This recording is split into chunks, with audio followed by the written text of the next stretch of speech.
Nagtipon ang mga miyembro ng Kamara matapos magpatawag ng special session si Pangulong Ferdinand Marcos Jr. upang talakayin ang mga prioridad na panukala ng administrasyon.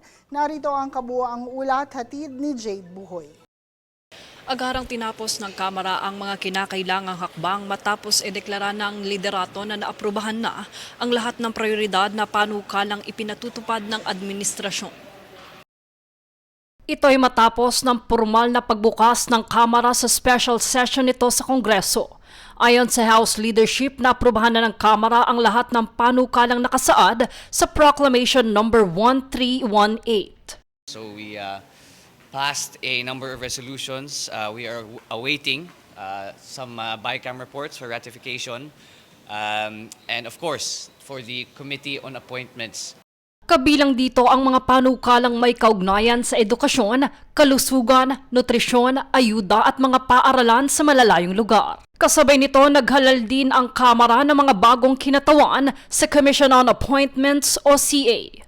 Ang nasabing komisyon ang may tungkuling magsuri at magkumpirma ng mga itinalagang opisyal ng Pangulo. Ayon pa sa Kamara, kailangan ding makabuo ng quorum ang komisyon upang maaksyonan ang mga nakabingbing appointments sa gabinete, militar at foreign service. Kabilang sa inaasahang talakayin ng CA ang kumpirmasyon ng ilang kalihim ng gabinete at mga opisyal ng Armed Forces of the Philippines. Matapos ang mga hakbang na ito, agad ding isinara ng Kamara ang special session. Ayon pa sa House leadership, naipasa na ng kapulungan ang mga panukalang itinuturing na prioridad ng administrasyon.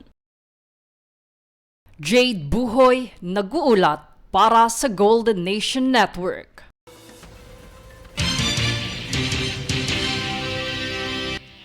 Samantala, formal nang binigyan ng Kamara ng kapangyarihan ang mga prosecutor nito na kumakatawan sa institusyon sa lahat ng pre-trial proceedings ng impeachment case laban kay Vice President Sara Duterte.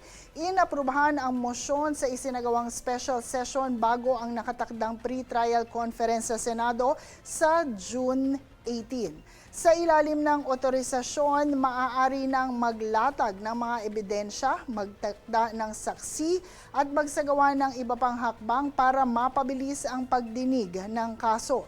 Nauna nang naghain ang prosecution panel ng 57-page pre-trial brief kasama ang listahan ng mga saksi at dokumentong ihaharap sa paglilitis.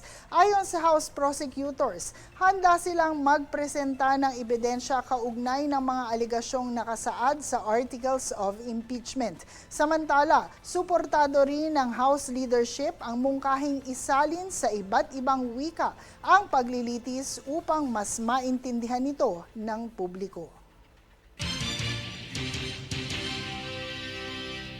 Sa iba pang balita, nagpaalala ang Department of Health o DOH na ipagpatuloy ang kampanyang Taob, Taktak, Tuyo, Takip kontra dengue lalo na ngayong panahon ng tag-ulan. Base sa huling datos, naiulat na umabot sa higit 50,000 kaso ang naitala mula Enero hanggang Mayo ngayong taon, kung saan bumaba ito sa 56% kumpara sa naitalang higit 100,000 kaso sa parehong panahon noong nakaraang taon.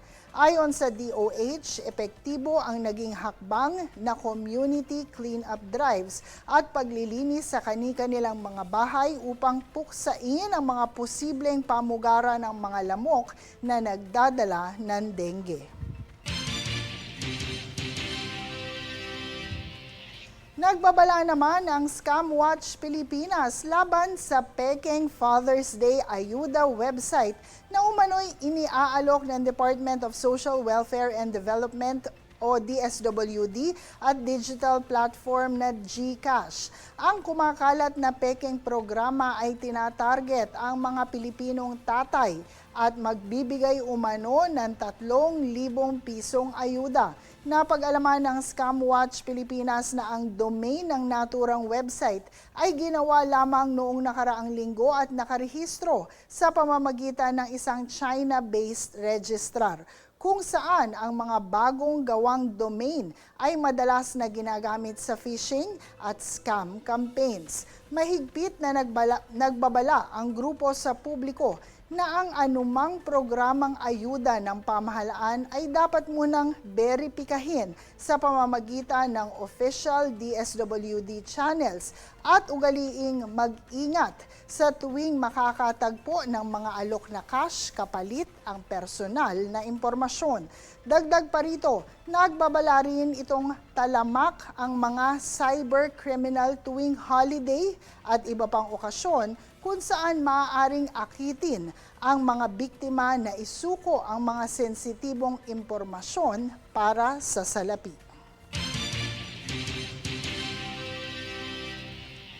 Manatiling nakatutok para sa higit pang mga balita sa pagbabalik ng News Force.